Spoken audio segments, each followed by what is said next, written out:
देश की बेटी के लिए इस प्रकार का बयान मुझे लगता है होना नहीं चाहिए, बहुत निंदनीय है। जाति सूचक अपमानजनक शब्दों का इस्तेमाल करना समाजवादी पार्टी की मानसिकता को दर्शाता है।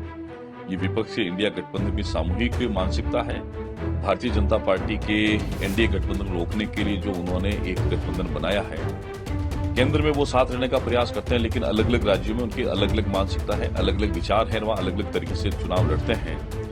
और निश्चित ही आने वाले समय में इंडिया गठबंधन जो है वो टूटेगा, बिखरेगा। और भारतीय राजनीति में इंडिया गठबंधन का कोई आधार नहीं है।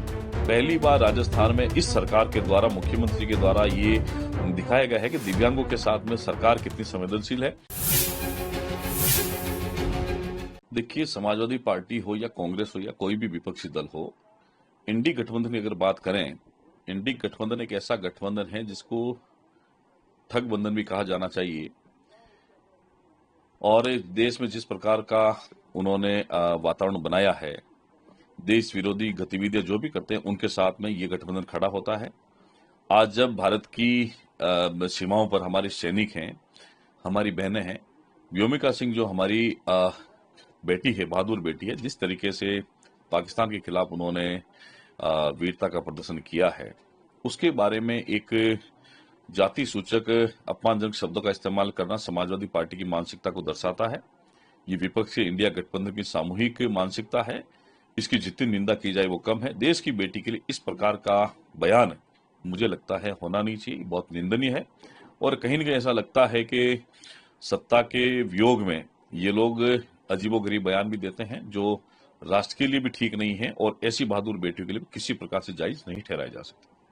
दूसरा मेरा सवाल था बरसात की हाल ही में पी चिदम्बरम, जो कि कांग्रेस के वरिष्ठ नेता भी है, पूर्व केंद्रीय वित्त मंत्री रहे हैं, उन्होंने इंडी गठबंधन पर ही सवाल उठाया है। किस तरह देखते हैं? देखिए, इंडी गठबंधन अपने स्वार्थ का गठबंधन है। जहां भारतीय जनता पार्टी के एनडीए गठबंधन को रोकने के लिए जो उन्होंने एक गठबंधन बनाया है, जिसको जनता ने लगातार 3 बार नकार दिया है और आगे भी उनकी कोई संभावना नहीं है इंडी गठबंधन की। इसके जितने भी क्षेत्रीय दल इसमें शामिल हैं, केंद्र में वो साथ रहने का प्रयास करते हैं, लेकिन अलग अलग राज्यों में उनकी अलग अलग मानसिकता है, अलग अलग विचार है, वहां अलग अलग तरीके से चुनाव लड़ते हैं। देश की जनता बड़ी समझदार है और इंडी गठबंधन के बहकाव में नहीं आएगी। जिस तरीके से पी चिदम्बरम साहब ने बात कही है, निश्चित ही ये इंडी गठबंधन के आंतरिक कलह की, मैं तो एक तरह से कह रहा हूं कि सच्चाई उन्होंने बयान करी है। और निश्चित ही आने वाले समय में इंडिया गठबंधन जो है वो टूटेगा, बिखरेगा। और भारतीय राजनीति में इंडी गठबंधन का कोई आधार नहीं है। निश्चित ही एनडीए गठबंधन जो प्रधानमंत्री मोदी जी के नेतृत्व में लगातार मजबूती के साथ में आगे बढ़ रहा है, इसमें और भी क्षेत्रीय दल जो हैं वो शामिल हो रहे हैं, क्योंकि उनको पता है देश मजबूत नेतृत्व के हाथों में है। देश की सुरक्षा, देश का आत्मसम्मान, देश का गौरव प्रधानमंत्री मोदी जी के रहते लगातार ऊंचाई पर पहुंच रहा है। निश्चित ही इंडी गठबंधन आने वाले समय में खत्म हो जाएगा और कहीं भी जनता के मन में उसके प्रति कहीं कोई सद्भाव नहीं है। और निश्चित ही भारतीय जनता पार्टी के नेतृत्व का एनडीए गठबंधन लगातार आगे बढ़ रहा है, देश के लिए समर्पित होकर एनडीए गठबंधन काम कर रहा है।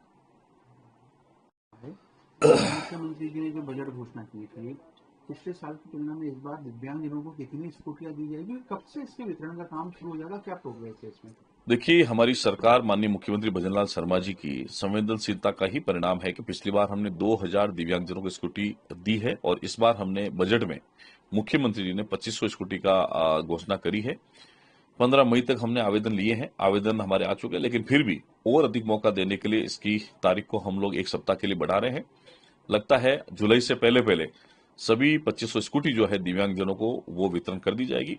साथ ही जो हमारा भारत सरकार का उपक्रम है एलिमको के द्वारा भी लगातार हम लोग माननीय मुख्यमंत्री जी के निर्देशों में जो स्कूटी है, मोटराइज ट्राईसाइकिल जिसको बोलते हैं, बैटरी वाली, उसको हम लोग वितरण करने का काम लगातार कर रहे हैं। और आने वाले समय में दिव्यांग साथियों के साथ में जो भी राजस्थान सरकार की योजना हो, चाहे भारत सरकार की योजना हो, उनका लाभ उन तक मिले, उसके लिए प्रयासरत भी हैं।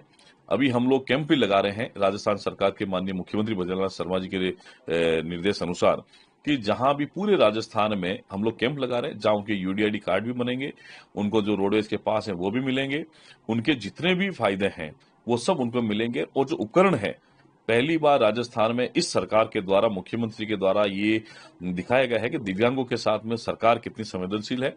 पिछली बार हमने 50,000 दिव्यांगों को 20,000 रुपए तक के उपकरण देने का काम किया, जो पहली बार हुआ। इस बार मुख्यमंत्री ने उसी संख्या को बढ़ाते हुए 1 लाख लोगों को 20,000 रुपए तक के उपकरण देने का जो बजट में घोषणा की है, उसके हम लोग कैंप लगा रहे हैं।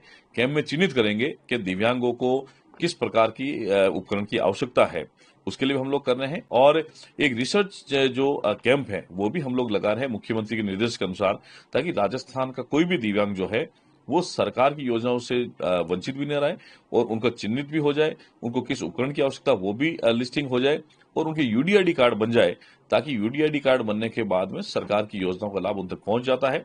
चाहे वो नौकरी में आरक्षण की बात हो, चाहे भर्तियों में उनकी रिजर्वेशन की बात हो, चाहे आने वाले समय में प्रमोशन में उनकी रिजर्वेशन की बात हो, तो ये जितने भी हमारे दिव्यांग साथियों के लिए लोक कल्याणकारी योजना है, उसका लाभ उन तक पहुंचाने के लिए मुख्यमंत्री के निर्देश के अनुसार हमारा विभाग काम कर रहा है।